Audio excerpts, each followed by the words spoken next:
Welcome in to the Rockies Insider. I'm your Rockies Insider, Patrick Lyons, with an emergency podcast. Those Colorado Rockies have done it again. Another major call-up from their farm system. Number 9 in the MLB pipeline, top 30 prospects. Zac Veen has been promoted. Thomas Harding, first one to break that bit of news. There was some rumblings around Coors Field on Sunday, which was also Chase Dollander's major league debut, getting the win for the Rockies, snapping a 6-game losing streak and the first pitching win for a starter in the rotation since last September. A lot is going down, and it's Sunday night. It's late. I'm tired. You're tired. You should be tired. But you know what? There are so many hardcore fans out there that want this, are ready for this, and they want to talk. They're excited because right now it feels like there's a lot of excitement.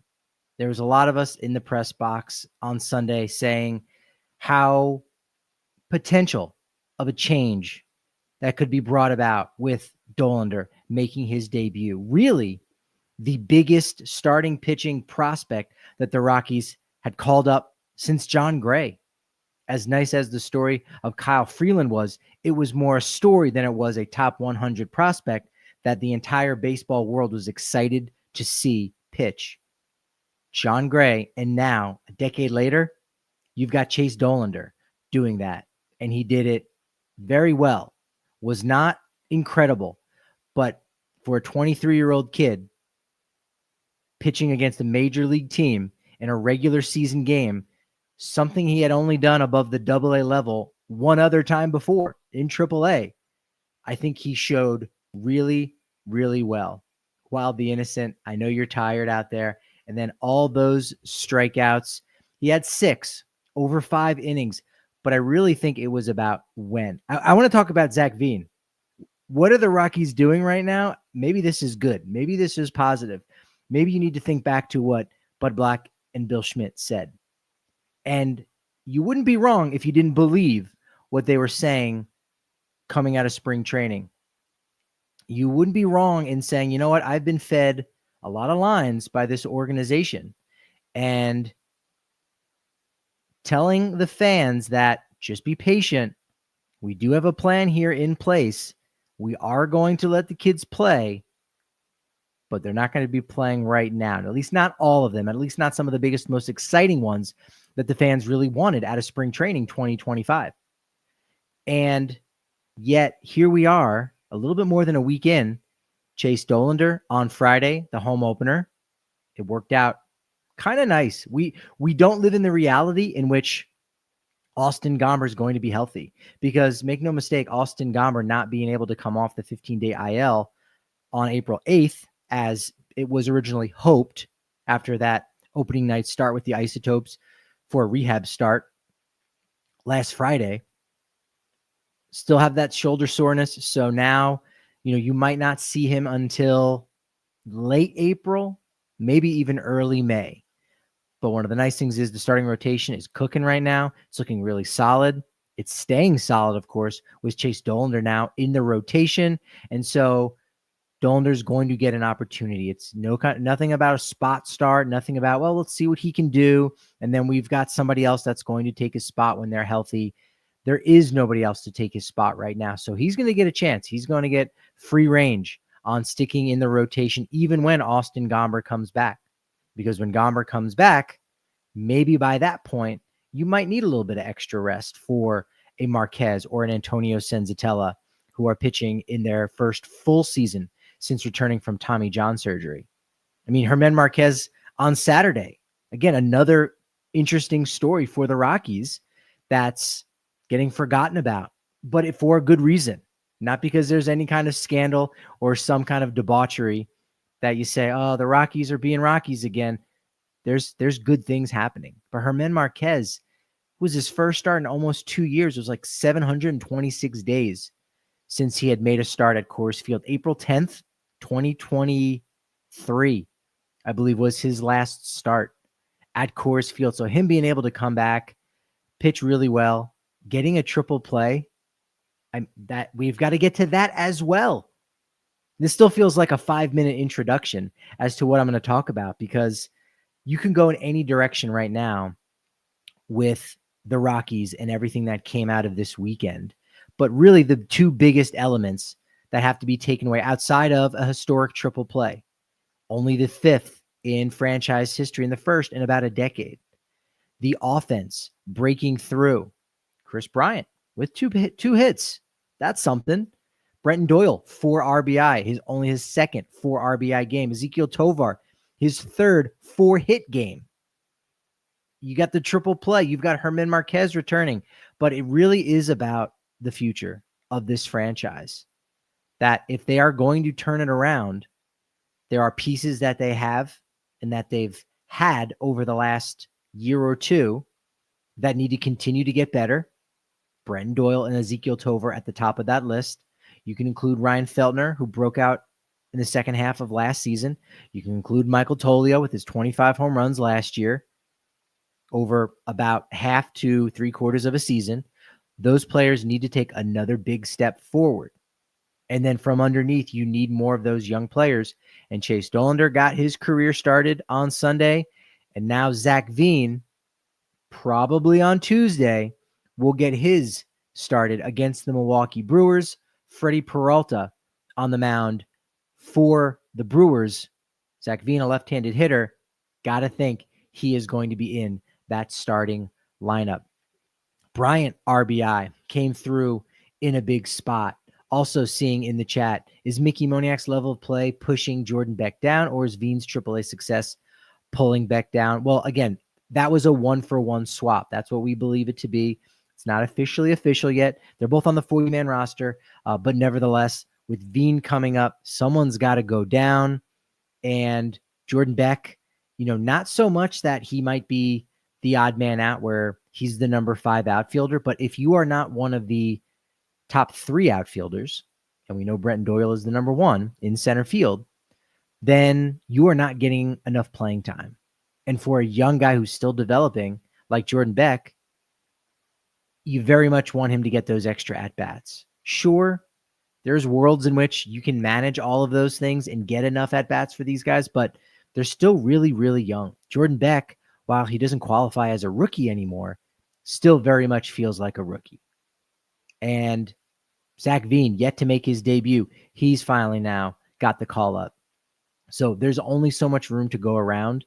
At a certain point, it's a good problem, but as I've been talking about this offseason, it's not a great problem. It's not truly a good problem. It's going to be problematic because there are only so many places in the outfield and also in other parts of the field and other roles for the Rockies to play these guys at. So it's nice that they've got depth, but at the end of the day, your 26-man roster, who's your best 26? And are they definitively better than those other 14 guys waiting in AA and AAA? You would hope that there is somewhat of a disparity between those two groups. But if you keep shuffling them back and forth to AAA, to the majors, they might not ever really be able to gain traction. And you might burn a year or 2 or 3 figuring out which are the ones that are going to stick. You saw how long it took for Michael Tolio to finally catch fire. We don't know what would have happened with Brenton Doyle if the center field situation was different. The Rockies couldn't send Jonathan Daza out to center field any longer. And so all glove, no bat Brenton Doyle in 2023 was fine in that situation. But now with the increased depth, you can't put somebody out there that has certain level of flaws in their game. So there's only so much playing time to go around. And that's one of the reasons why Zac Veen comes up, Jordan Beck goes down, not so much as a demotion, so much as it's an opportunity for him to stay hot, stay warm, right? Put him on the back burner, not totally take him off, put him in a bowl, let him get lukewarm, and then nobody wants to eat that. It was great 5 minutes ago. It was piping hot. It was fresh 5 minutes ago, but now not so much. So put it on the back burner for a little bit. You'll get to it eventually. And maybe by mid-season, maybe you would like to hope that you have an outfield of Brenton Doyle in center field, Jordan Beck in left, and Zac Veen in right. Jeff in the chat, thanks for joining, buddy. This is the moment I have been waiting for. Veen time. Get your jerseys and dye your hair purple. Time to get lit. This isn't Twitter, by the way, Jeff. That was tweet quality posting in the chat. I do appreciate that. Purple hair, yes. It's blonde now, but we can't forget. We can't unsee what we saw during spring training. So represent with the purple hair. The question then becomes with Zac Veen is, what number is he going to wear? That is a curious thing. Now, on Saturday night, I got a chance to catch up with Mike Tiny Ponarelli, who is the clubhouse manager for the Colorado Rockies. And I mean, there really isn't anybody that works harder and is as great at his craft as Tiny. He's incredible. He's absolutely incredible. And I had to ask him two big things. Steven in the chat, appreciate you. Steven from Rockies Now. Check them out. Give them a little bit of love. But I had to ask Tiny two questions. One, where's the triple play ball? Where is it? And he pointed right over to his desk. Boom. There it is. Something that will be a part of the Rockies archive, maybe a Hall of Fame someday. They've got plenty of these kind of items. So that's something, because it was no one singular player who did it. Sure, Germán Marquez was the pitcher on the mound, but once the ball released his hand, anything could happen. Anything did happen. Sharp grounder to Ryan McMahon with runners on first and second. It took him towards the base, caught it, step, turn around and threw to Kyle Farmer, who wasn't sure if there was going to be a play over at first base. Speedy. Lawrence Butler, I believe, was the hitter, and threw over to first. And just like that, triple play. Something we hadn't seen since September of 2015, when I believe it was Jose Reyes. Jose Reyes to DJ LeMahieu to Ben Paulson. Not bad. I think there was one, I want to say 2013. It was Arenado to LeMahieu to Justin Morneau. One before that was Tulo's unassisted triple play in 2007, all by himself. And then there was one, I want to say maybe like 2003, that was turned that I know Todd Helton was a part of. Actually, now that I remember it, it was a strange play where I think it was a line drive to Helton for the first out. He stepped on first and then fired around to shortstop Jose Hernandez over at second base, who tagged the runner. So that was just kind of a weird one. But because it's more of a team accomplishment, that's something that the team will end up keeping. Troy Tulowitzki ball, no one really knows where that one's at. It did come out that, Todd Helton threw it into the stands because he didn't realize what had happened. Also, why is Tulo throwing it over to first base? You already got all three guys out. You can't get a fourth out. You can't bank one. It's not like cell phone minutes. They don't roll over. So that went into the stands. So, this was 2007. So authentication was not what it is today.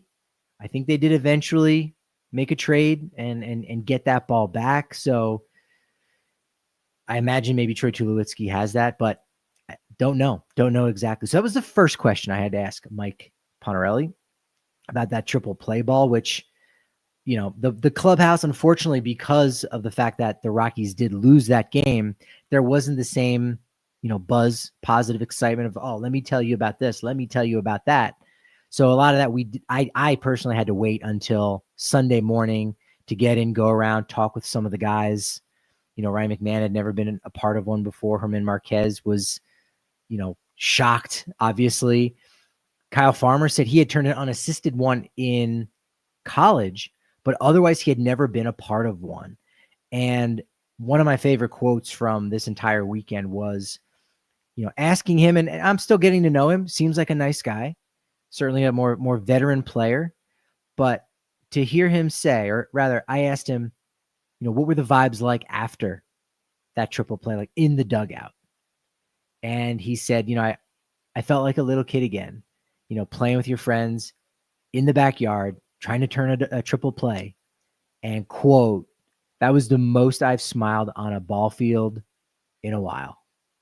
And I just thought that was great. Like, again, this comes in August and September of, another losing season or 100-loss season or whatever. It's a cool play to forget about. But now with there not being quite as much weight around the state of the franchise, again, considering the big news with Dollander's debut on Sunday and Veen's impending debut after his promotion, I just thought that was really neat in general. And I had a second question that I'm going to get to here in a second. Nathan in the chat, happy for Veen. Amador next. You know what? I'm going to say something. I'm going to say something about Rockies fans right now. And it's not a put down. It might not also be a compliment, but y'all are sounding like Yankees fans right now. And that's not a bad thing. You want more. And that's not a bad thing, right? Veen, Amador, Gabriel Hughes looking good down in AA. He might have a way to go, but you've got Yankiel Fernandez. So these guys are coming. And, despite the fact that you're going 1-for-1, Veen's up, Beck is down, you do like the fact that they are giving these guys big league playing time. And slowly but surely, you're going to have nothing but these young guys up on the roster. Steven saying, Drew and Huey mentioned today that all 5 triple plays in team history has happened at Coors Field. I think that's right. From what I had looked up on Saturday night. So yeah, that's again a very strange one. The situation has to be just right in a typical triple play where you need there to be no outs, bases loaded or first and second, typically a right-handed hitter, a hard ground ball to third base. If any of those things is not that, you're not going to get that triple play. So there's just under 750 triple plays in the history of baseball. It's like an average of 5 per year. So this was the first triple play in 2025. And it's rare. I had never seen one before. I don't officially keep track of how many games I've been to. I think the last time I tried to keep track of this, it's probably about 450. So that was the first time I'd ever seen a triple play. And everyone else I talked to, yeah, that's the first time I'd ever seen one. Mike Redmond, the Rockies bench coach, said, well, I never saw one, but I hit into one. I guess it was his final year. I think he said he was with Cleveland. He hit into a triple play. So it's just such a rarity. Jonathan in the chat, I am so ready for Veen. The Veen dream is here. So the second question I get to ask Tiny Ponarelli, the outstanding clubhouse manager for the Rockies, was, and this relates to Zac Veen and what number he might wear. Where did the number 32 come from for Chase Dollander? Now, Dollander wore the number 11 at the University of Tennessee. 11 is a different, unique number, if you will, for a pitcher. And depending on how you stylize the numbers, the digit 1, right, the number 11, it could kind of look like an upside down L in a sense, right? And if you're thinking about branding, maybe you want your L's to be like the number 1 in the middle of that. If you're thinking about winning, 3 or 4 Cy Young awards and you've got your own brand of merchandising, 11 would work, right? He wore the number 30 during the spring breakout last year, the inaugural spring breakout with all the top prospects going. But in the end, the number 32 was chosen because there are many great 32s in the history of baseball. Steve Carlton, Sandy Koufax come to mind. Both left-handers, but still. It's also interesting to think that the number 32 was worn for several years by the first and only Rookie of the Year award winner, Jason Jennings. So perhaps that puts a little mojo on what Chase Dollander could do with the Rockies.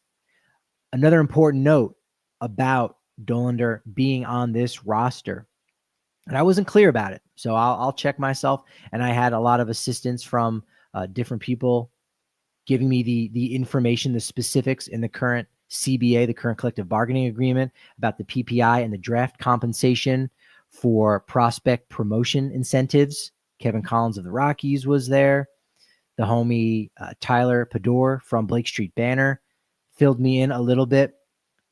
Dollander not being on the opening day roster does not mean the Rockies cannot get a compensation pick. Rather, Dollander needs to have at least 172 days of service time. So basically a full season in the majors. Not literally like every single day, but a full season of service time is really only 172 days. And so as long as Dollander gets that, which he's already in line for because he got called up very quickly, the Rockies are eligible to get a compensation pick. Dollander could even go down to the minors, I believe, for about 20 days.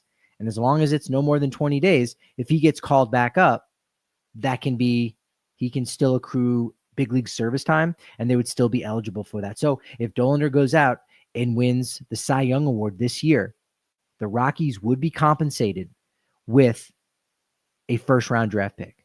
Probably be around pick number 31.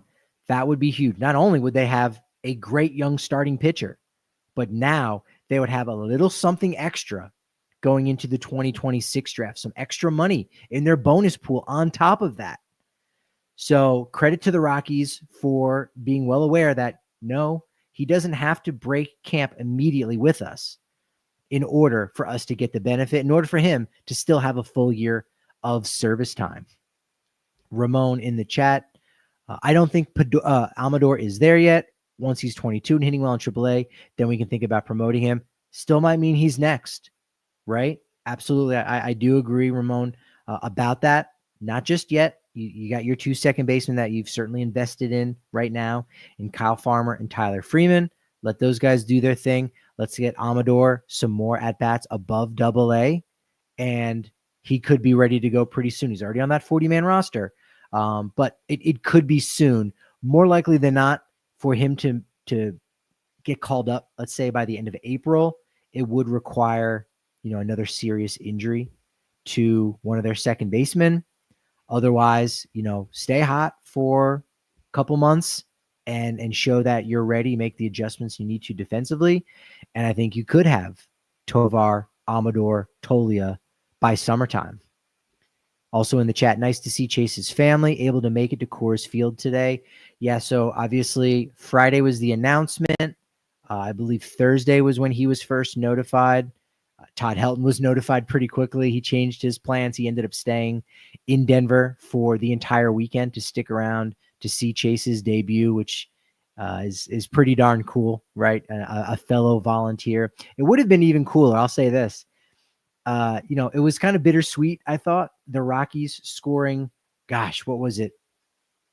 8 runs? It wasn't that many, but they batted around in the bottom of the 8th. Yeah, 5 runs. Probably could have gotten more, but they get 5 runs in the bottom of the 8th, and Seth Halverson, who was warming in the bullpen, now is no longer needed. It's not a safe situation, at least not for him. It was a safe situation for Victor Vodnik, who came in the 8th inning when it was a much closer ball game. And he's going multiple innings too. So had that not gone down in the bottom of the 8th, you would have seen not both. You would have seen all of Chase Dollander, Jordan Beck, who came in to pinch run and was a defensive replacement out in left field, and Seth Halverson, all 3 University of Tennessee guys. Would have been cool. They'll get an opportunity to do that a little bit later on. Ramon saying Yankiel Fernandez is a more realistic option for promotion. I don't know about that. That is a great debate and a great conversation. It might be something Noah Spyrick and I talk about over on Blake Street Banner on Monday night, 6 p.m. Mountain Time, about who the next player to make his debut. Because, you could argue Jaden Hill, nice outing with Albuquerque the other night, and you can never use, enough bullpen arms. And, Vodnik's been a little up and down. Chivigi has been a little up and down. Luis Peralta, he got hit with a line drive. I believe it was 106.5 mile an hour off the bat from Brent Rooker. Got him, it looked like in the kidney. It was up a little bit higher around his lat. I could kind of see where the bruise was, sort of in between where the kidney and the lower lat is located. So we'll have a much better idea on Tuesday. Sore, really got him more in the muscle than in the bone. So we'll see what ends up happening with him in general. So Jaden Hill, I wouldn't include in that conversation because he's already debuted. But the guys who haven't debuted yet, Fernandez or Amador, I would agree that Yankiel Fernandez is probably more ready than Amador. But who's going to get that opportunity first? We're just seeing it right now. We're still in the middle of it. Veen promotion, Beck demotion.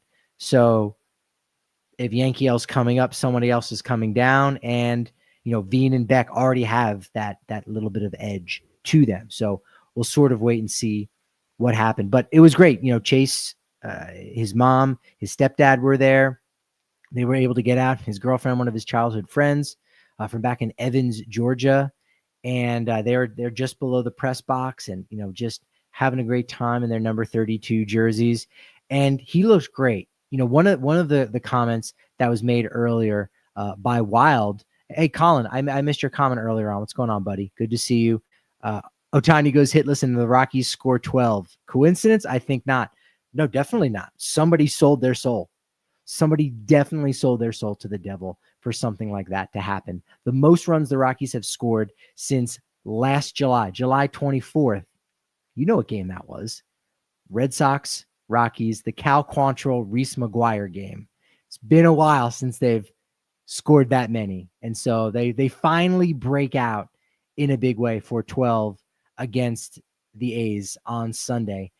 But Dollander, family coming out, great to see them. But one of the comments earlier was about the strikeouts. So 6 strikeouts in 5 innings. Okay. 1 walk. You like that a little bit more. But it was how he got those strikeouts. His 6 strikeouts, almost all of them, were very, very notable. His first actually was extremely notable because he struck out Jacob Wilson, son of Jack Wilson. You might remember him mostly from the Pirates. But Jack Wilson has not struck out yet this season in 33 plate appearances. In fact, Jacob Wilson of the A's is somewhat of a Luis Arias type hitter. Going back to the end of last season, he had a streak of 55 consecutive plate appearances without striking out. That is Chase Dollander's first strikeout. He had that ball along with the ball that was his first pitch, which, Lawrence Butler slaps it to the left side. Mickey Moniak charging in left field. It's his first time, I believe, at Coors Field in left field. He's mostly been in right. Comes in, sliding grab for your first pitch and first out. That's pretty cool. Those 2 baseballs were in his locker. If you follow me over on social media, you saw a photograph of that. And those are going back home, of course, to Evans, Georgia. But he ends the first inning with that strikeout. Second inning, same thing. He strikes out, not the all-star Max Muncy, the young A's second baseman Max Muncy, Max P. Muncy. I'm wondering when we're going to start throwing in the middle initials because you can't just have 2 Max Muncys in the West, in California, no less, named Max Muncy.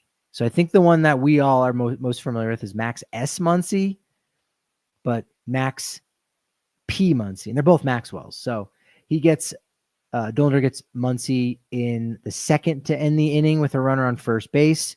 In the third, he closes it out with a strikeout as well. A 1-2-3 inning, the first of his career. In the fourth, he gets into a jam. Soderstrom singles. He's now 2 for 2 on the day. Soderstrom homered off of Dollander in the first inning, a 2-run shot that looked like it was a moonshot, but it was more high than it was far. Originally, it was estimated to be 432 feet, re-estimated to 382. That's a big difference. That's more than Trevor Story's ball was scaled back. And I think 386 was definitely more like it. It was also interesting to think that Tyler Soderstrom, who's played in the majors in parts of the last 3 seasons, is actually younger than Chase Dollander by 59 days. Soderstrom was drafted out of high school in 2020. He's a catcher, still plays a little bit of first base. But in that fourth inning, that was a big one for Dollander. That really showed his tenacity and his will to compete. Every player has a will to compete, but some players, their will is just not enough, or their will is just not enough when compared with the opposing starting pitcher. So he gives up that leadoff single to Soderstrom. Jacob Wilson singles, runners on first and second. He was also able to that was a funky one. Yeah, we had Nick Martini in right field with his third outfield assist.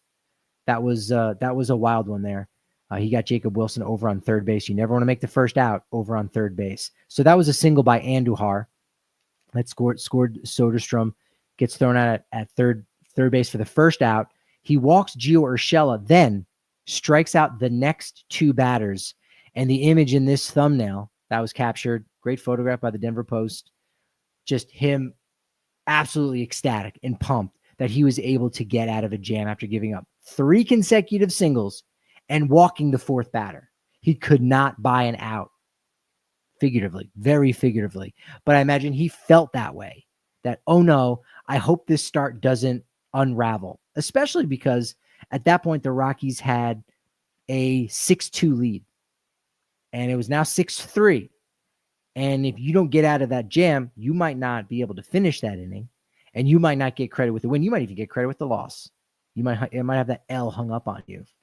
So that was a big one. He gives up a leadoff home run to Lawrence Butler and then goes 1-2-3 for the next 3 guys in the top of the A's order. So 79 pitches, 49 strikes, 5 flyouts, only 3 groundouts, but he only walked the 1, which I think was huge.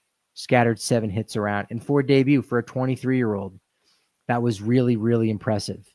Only the 12th rookie in Rockies history with 6 or more strikeouts in his major league debut. We hadn't seen that since Peter Lambert had a 9 strikeout performance in Chicago at Wrigley Field in 2019. Dollander is also the 5th Rocky all-time to have 6 or more strikeouts in his debut at home in the first since, you guessed it, Kyle Freeland, April 7th, 2017 against those Dodgers.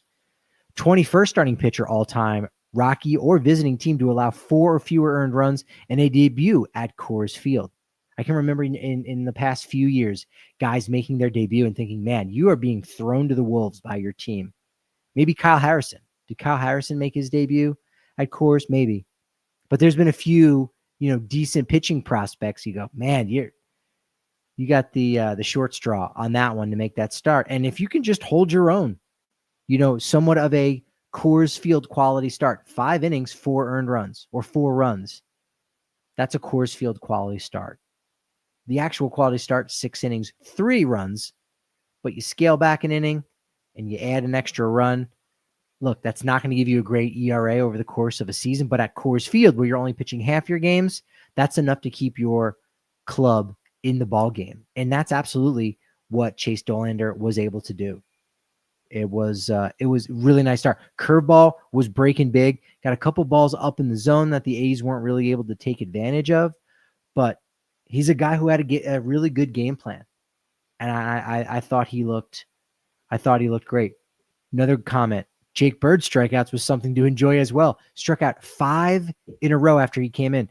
Keep this in mind. How many of you noticed? How many of you realized Jake Bird pitched in all 3 games of this series? I cannot remember the last time a pitcher has done that for the Rockies. I want to say there's probably a Dodger or 2 out there that did it at Coors Field against the Rockies, but I can't remember the last time a Rocky pitcher threw in all 3 games of a series, or even just threw 3 days in a row like that at altitude. Granted, on Friday and Saturday night, it was for 1 out. I think he threw 2 pitches on Friday and 4 pitches on Saturday, but just to get up and to warm up, like there's some wear and tear on you when you do that. Like if you see a guy that's got 65, 70 appearances as a reliever, just know there's probably 20 other times that he's gotten up to get warm and maybe wasn't used in the game. Like Seth Halverson, again, he's going to get no credit. His stats don't change a single bit for the fact that he was warming in the 8th inning to get the save and a save opportunity in the 9th, only to then, see Victor Vodnik get into a jam in the 9th inning and then have to warm up again. Again, not a ton of wear and tear on the body for that, but that is something that, we don't really equate. We don't really think about when we're looking at these relievers. So exciting day. Dollander getting the promotion. The transaction goes down with Dollander being added to the 40-man roster. They had an extra space, so no one had to get cut. Bradley Blaylock does get optioned down to AAA. Will be interesting to see how he is utilized going forward. I think, especially with Jake Bird being able to really take up that mantle as the long reliever, and he's a guy that I've said this to him.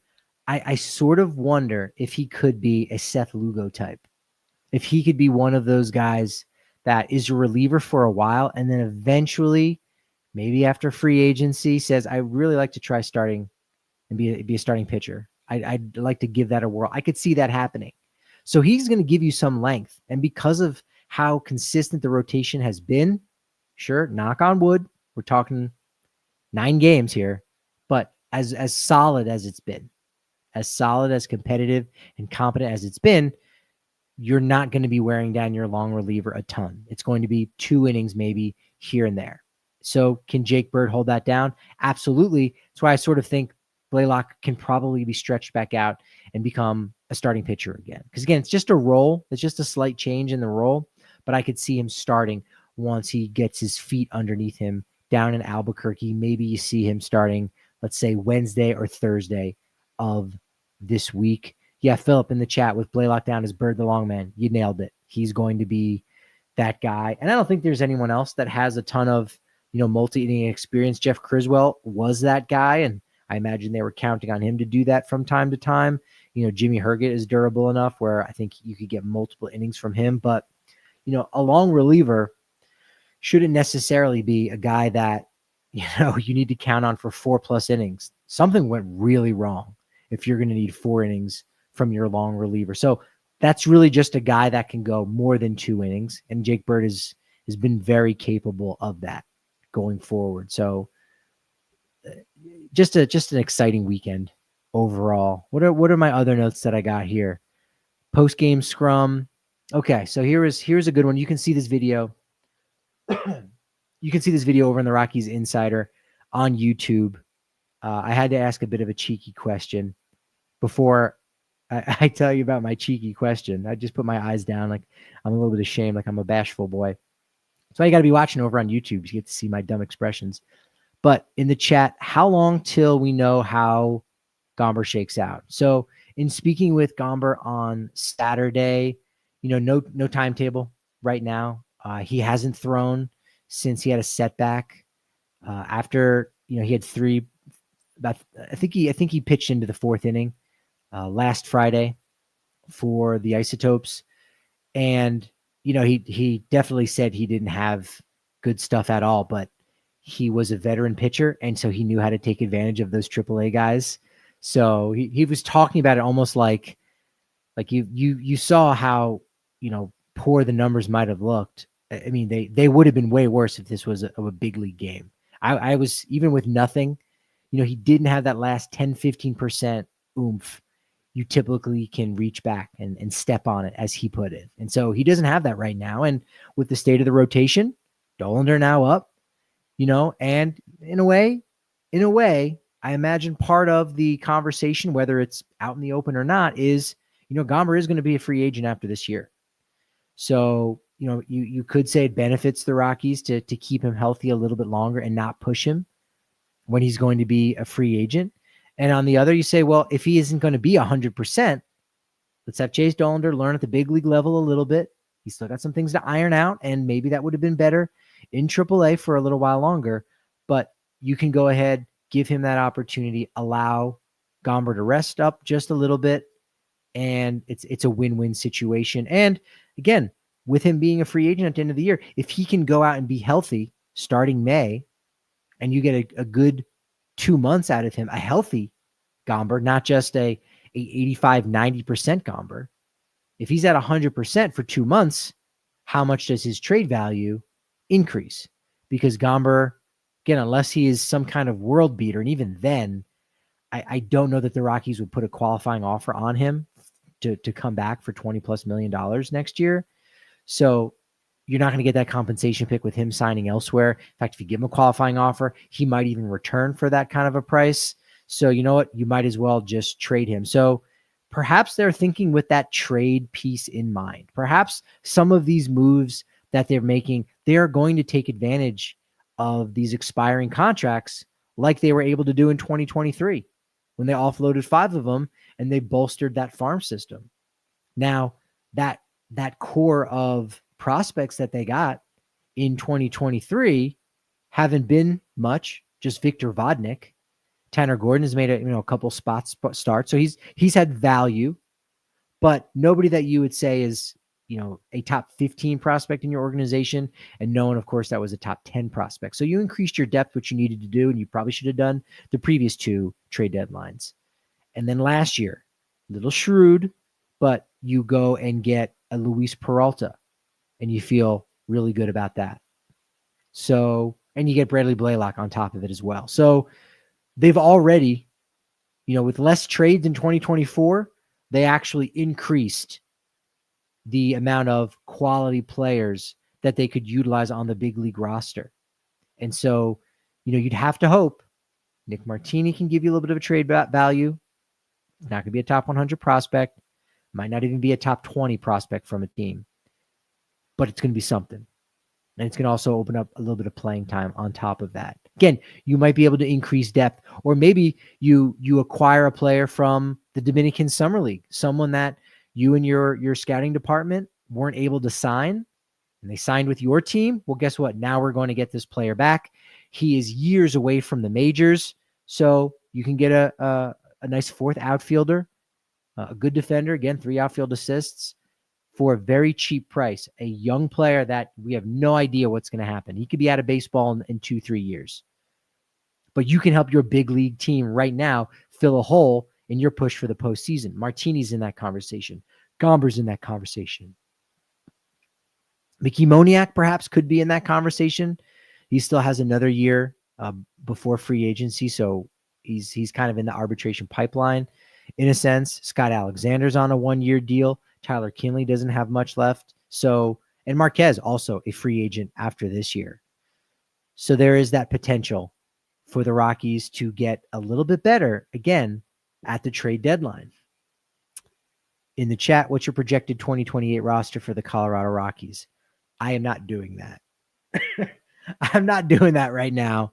But I mean, it's 3 years away. That's a very, very long time. That's something for an article later on, but someday I'll get to that. We'll take a look.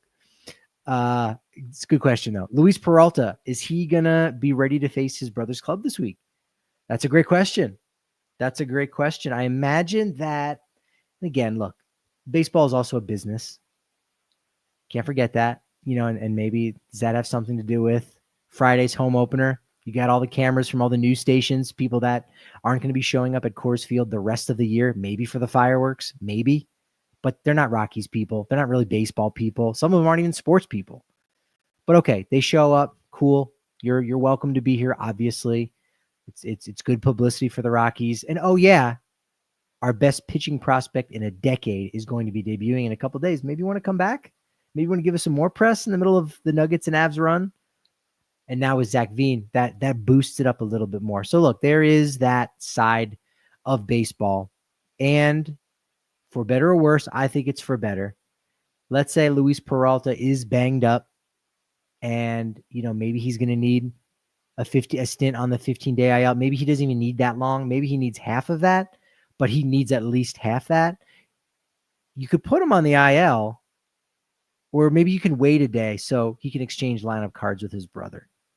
Actually, he's not even going to be exchanging lineup cards with his brother because his brother's going to be warming up in the bullpen. So that would probably have to wait until Wednesday. Also, if he's on the IL, he can still be a part of a lineup card exchange on Wednesday. So, yeah, I think it'll be fun seeing the Peraltas go against each other here in Denver.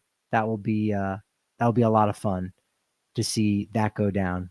And maybe the Rockies can win this series. They were able to avoid a 3-game sweep at the hands of the A's, the formerly Oakland A's of Sacramento, but soon to be Las Vegas. If you weren't listening to the podcast I recorded late on Friday night, that was a funny moment where we all chuckled in the press box because the crew chief Dan Iasonia said Sacramento is challenging. Okay. I mean, you got to say something. You could say the A's, is that a little, elbow, a nudge to Major League Baseball? Like, hey, I know you don't want anybody else saying Sacramento, but we are, because, you don't control us. You definitely don't control us. Bullpen was really good on Sunday. Talked about all of those guys. Vodnik, gets the save because it was a save situation. Saturday, what's there to say? They blew a 3-0 lead. That was obviously unfortunate. I will say that in Sunday's game, you did have the 2 home runs by Bouchard and Brenton Doyle. Doyle with the leadoff home run, immediately turning around. Talk about that leadership quality. I didn't get a chance to talk with Doyle because we were with Dollander for so long, but that's definitely something I want to talk to Doyle about on Tuesday when I get in early in the clubhouse. He's wanted to be a leader for this club that is in need of a leader with the retirement of Charlie Blackmon. But for Doyle to go out and support his rookie 23-year-old starting pitcher with a home run, how much of a leadership aspect is that? Now, you can't just decide, I'm going to hit a leadoff home run right now. It's not that easy, but certainly that you want to pick this kid up and say, it's going to be all right. I know you just gave up 2 runs in your first inning in the majors, and you've only had one other start above AA, and there's a lot happening, a lot buzzing about, and people pulling you for your time. I got your back. We all have your back. And so the Rockies immediately responded with 2 runs in the bottom of the first. And I imagine that was just huge for Dollander, for feeling supported, feeling like he was settling in, and that, everything would be okay in that long run. So 2 home runs on Sunday. They had 3 up to that point for the entire season. Wild. So that's finally starting to come alive just a little bit. It was also interesting, too, that in the triple play on Saturday, the only player in the infield to not be a part of that triple play was the one who was awarded the Gold Glove Award before the game. Him, Ezekiel Tovar, and Brenton Doyle getting those awards from Rawlings. And then the rest of the defense says, okay, you know what? Maybe we can win one for best overall defense. Not an award, unfortunately. There's a best offense. Louisville Slugger has best. They give out a silver slugger to a team. Maybe Rawlings will do that for a full team going forward. Certainly, it would be a decent idea. So, just unbelievable that triple play was absolutely wild. And then Kyle Freeland too, even talking about how exciting that was, seeing that Freeland's. The starting pitchers usually have some of the best. Starting pitchers have it pretty great, don't they? You pitch every 5 days now. Some rotations you're pitching every 6 days. And then when you don't have to play, you get a great seat in the dugout and you can just be a cheerleader and enjoy your teammates doing some awesome stuff. That's pretty great. Rhino in the chat. Let's finish on some Zac Veen. I love Veen coming up. Why is Beck going down? Both Beck and Veen should be playing every day on the big league club. Martini and Moniak should have been the move. Or Bouchard also adding. Sure. Yeah, there's definitely some truth in that. I know with the 40-man roster, some of those decisions happen because some guys don't have options. Nick Martini, older player, no options. So you designate him for assignment, another team can pick him up, and he's just gone. Mickey Moniak, same thing, no options. And 2 more years after this. So if he's able to stick around, still 26 years old, I believe this is his age 27 season. So, you could have him around for his age 28, 29 season. Guys had 14 home runs the last 2 years. And then Bouchard, he does have an option, but he's also he's a right-handed bat. So I think the Rockies just prefer 2 things. One, that Bouchard is your veteran right-handed bat for the outfield when you need that extra bat late in the game. And we've seen Buddy do that a lot this weekend with pinch hitters or pinch runners, and Jordan Beck just getting more playing time, just staying sharp, because if you're playing every other day, you just can't get into the same rhythm as if you're playing every single day. So I know for fans, it's, you'd rather Jordan Beck be playing every other day for you. And for the concept of, oh, no, he's still getting that playing time, but he's not going to be in that same rhythm. And so it's certainly a debate. It's certainly fair, I think, to bring that point up and to discuss it. But the general rule of thumb when it comes to young players is let them play every single day because they're still developing. They can develop just as much, if not more, playing every day in AAA than in the majors. So that's partially the thinking there. In the chat, Veen better play every day, right? Yeah, if there's a right-handed pitcher on the mound, He'll get the start. If there's a lefty, that's when you're going to see Bouchard. Maybe Martini's going to be in there. But I think they do plan on playing him every day. Again, that's the logic of why you sent Beck down, was because he can't play every day. And if you can't play every day, it becomes really hard to justify keeping a younger player around versus an older player. And really, that justifies it why the young guy is even on that roster if he's not going to play. So I would say you would lose speed with Beck because he does have 3 stolen bases, but you're also gaining probably even more with Zac Veen. So that will be so exciting to see how Veen might be able to change some games late if he's not starting. Think about that. If you got a lefty on the mound, right-handed hitters have more of an advantage against left-handed pitchers. So, okay, Veen's not going to be in there, but now you've got a weapon off the bench, an absolute weapon on the bench in Zac Veen to steal a base, in theory, whenever he or whenever you, as the coaching staff, wants. So that's going to be part of his development. That's only one angle, right? There's only one aspect, stealing bases and running the bases in general, but that is still something that would be very valuable. And so Friday night, a 5-for-5 game for Zac Veen. He had a homer, 2 doubles, a single, and just looked incredible. So you can understand why after only 7 games, because a lot of the conversation about Veen going down was, well, he's had like 92 plate appearances above Double-A, and he's been hurt the last couple of years. Well, Brenton Doyle had, I think, 93 plate appearances above Double-A before he got called up. Now, he was a better defender, and I think Zac Veen's bat is a little bit more advanced than Doyle's, but Doyle got that opportunity in center because he was such a plus defender, and he didn't have anybody else out there at that point. But Veen needs to show that he can do it in every which way. So in his 7 games in AAA, 1 homer, 8 RBI, you like that, 444 batting average, 1 stolen base, 1 caught stealing. Again, can't afford to give away outs on the bases. So he has some things that he needs to clean up just a little bit. And in key situations where, look, you just need a ground ball to the right side or to the left side.